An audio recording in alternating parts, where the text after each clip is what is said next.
What are you handing over? What are you bringing in? I'm handing off printings to my new slave here. I have to do her Thank you bidding. very, very much for bringing this. Well, I wouldn't be reading all this news if, like, you had somebody showing up. Wow. That got a little real just in there. Just that hurt my feelings. I don't know that he caught that as he was going around the door. I don't think he did it. She said I wouldn't have to have you print more news if you had gotten somebody on the show. I love you. I'll take the hit. Still waiting on Josh Wolf to call. Paul Reiser will be on in just a minute. The CDC reports that a gastrointestinal virus outbreak on a Royal Caribbean cruise ship sickened at least 180 people. Yeah, that's why. Shipwide diarrhea, people. I don't want it. And you know that's what happens. That's how it works. That's what everybody gets. You get on a goddamn cruise ship. Everybody's a disgusting son of a bitch. And suddenly, dude, all you got is just this. It's just awful. What? Is Paul Reiser? Hey, wow, that's really great. I'm sure it's a great story, but Paul Reiser's mega star, Paul Reiser. Does Paul understand that you just got your balls kicked because Josh Wolf, comedian, didn't show up last hour and Nick was kicking you in the balls, and that's why we are so grateful to have Paul, because it could come off snarky and sarcastic. Yeah, that's I not love him. how Let I that meant be it at all. known. No. It's your failings. Paul Reiser's one of the absolute greats, true legend. From the first time that we met him, I mean, yeah, he goes back to Alien, Mad About You, Beverly Hills Cop, man, all the way to new stuff like, Stranger Things. The Boys. Oh, yeah, The Boys. Which Axel F. Brilliant. Yeah. It takes so much to make me literally cringe. Like Larry David meets a comic book on acid. That's The Boys. It's the most uncomfortable thing in the world, man. Born March 30th in New York City, our next guest got his start as a stand-up comedian before making his mark in such films as Beverly Hills Cop and Aliens, and on such series as My Two Dads and Mad About You. He's gone on to appear on such series as The Boys and Stranger Things. And this Friday, we'll see the release of his latest film, The Problem with People. Please welcome Paul Reiser. Mr. Reiser, how have you been? Very well. Thank you for that colorful and energetic little summation of my life. I enjoyed that. Well, I mean, it's a small part of your greater good of you, Paul Reiser. You know what's so funny? You say the boys made you cringe. Yeah. So I had not heard of the show. That's how out of it I was. And when I got an invitation to join the cast, I had not heard of it. So I asked my son, my 23-year-old son, I said, have you ever heard of this show, The Boys? They want me to be on it. And he said, oh, Dad, it's great, and you'll hate it. He said, you'll hate it. I said, why would I hate it? He goes, watch it. When I watched it, I went, oh, my gosh. Oh, gee, this is brutal. But then when you stick with it, you go, I get what they're doing. They're deliberately and geniusly over the top. Oh, it's brilliant. That was great fun. That was great fun to be on. I love it. Well, dude, you're always. I mean, listen, we got to talk about The Problem with People. But before we get off, I also want to talk about this new book with Michael McDonald. I've never seen two people like you, like friends, but from such big showbiz positions also, but for friendship, write a book together like that. I can't think of another one that's ever been done like that. Well, it was, it was a very kind of organic thing. I had been a fan of Michael McDonald, as we all are, for years, and then I met him at some social event, and we became friends. And I play piano, so we would jam, we play together, which was a thrill for me.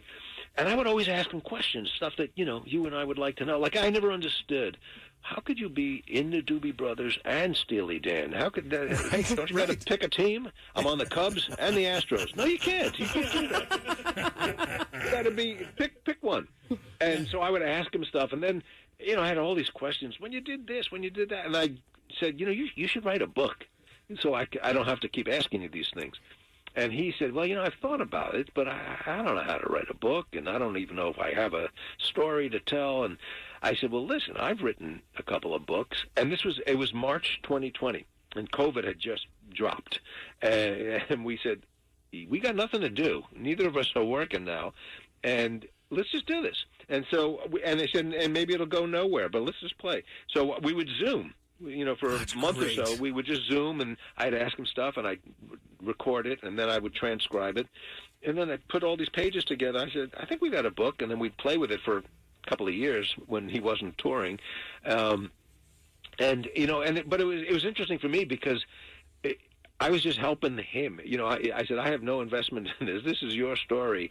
And I had never done anything like that where I had never written anything that I was not the end user. You know, it's like, Right. you got to like it. This is whatever you don't like, you take out. This is your story.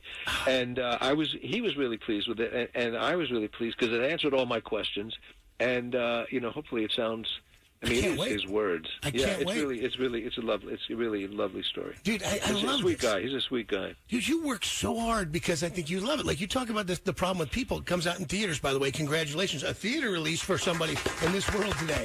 Like, you know, I'm like, a proper movie, a real movie, man. And that, I love that. You know, that's, I love the idea of you're an American that goes to Ireland. You're called to get together with the family, then the great uncle passes away, but you get half the inheritance, which turns unknown relatives on you. It's going to be. You got it. Yeah. Yeah. Well, you know what happened? Somebody said, "Well, why did you decide to make a movie in Ireland?" I said, "It went the other way around. I wanted to go to Ireland. How do I get to Ireland? Awesome. Maybe I'll make a movie." Awesome. And so for years, I would play with this idea, just periodic. I go, "Well, what would be a good story? Why would me, as an American, as a New Yorker, have to go to Ireland?" So I was writing with a buddy of mine, and we came up with this idea. Well, what if it's family, two sides of the family, and they're trying to, they grew up not liking each other. We all have relatives that Sure. we grow up thinking we don't like that side of the family. Why? I don't even remember why. I'm told that's what we were told. We're going to go with that, and so what it's about a family trying to basically put this feud behind them, but it's really, in a way, it's our way of looking at a bigger picture. Like, you look at the world and you look at the conflicts in the world, and like, why? No matter how small you get, neighbors are always fighting neighbors, but why? Like this. That's right. What's the difference really between you? If you look closely, like, you're really all the same. Always. We all want the same thing. That's right. So we thought, well, let's take that big premise and water it down and bring it small. I was like, let's try and solve one family's problem, and you'll see that's the problem with people.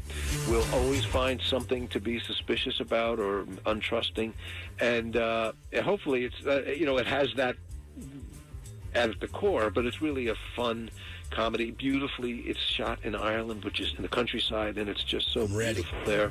Yeah, it's gorgeous. You're legend, my friend, and you wear it well. And I know we got to go because you've got so many different interviews. But, man, I love you, Paul, and I always thank you for coming by. I can't wait to talk to you about the book. Thank you so much. Thank you. All right, Jake, stop flipping me off from the other room. God damn it. By the way, did you hear the producer jump on and go, yep? That wasn't Paul Reiser who said it. That was a producer who jumped on and went, yep. The best part is, I was just like, God damn it, because I just don't want to cut him off.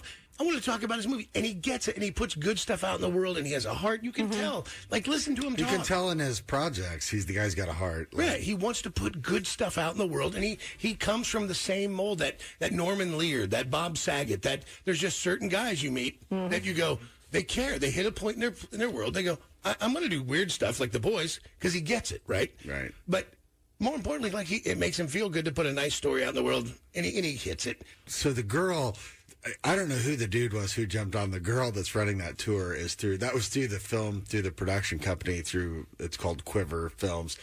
But it made me laugh because she kept texting me or calling me and saying, hey, we got to wrap. So finally, when she called, I said, hey, they're having a great conversation. Do you want to be the one to go on and tell Paul Reiser to be quiet right now or whatever? And there was like a long pause on the phone. She goes, okay, that's pretty good. Nobody's turned that on me. They'll just bought you 30 seconds. That's it. Yeah, well, I mean, he's the best at conversation. If you were to get him in the room, you could talk for hours. we'd go 2 hours easy. Yeah. Easy.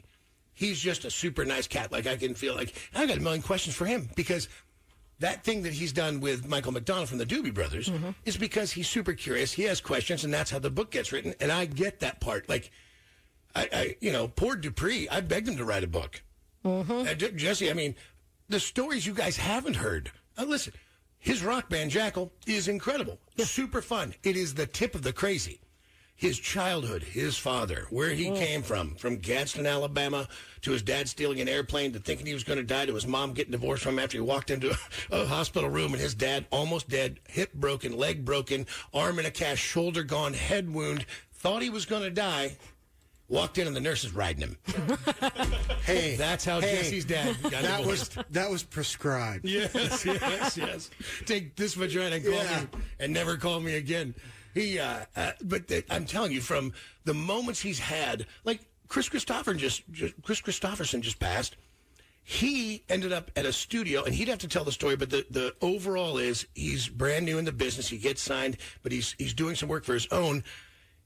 They tell him, hey, it's going to be a minute till you're ready. Here, wait in this room. He walks in that room, and Chris Christopherson is in the room. And so they spend 45 minutes, an hour together talking just about life.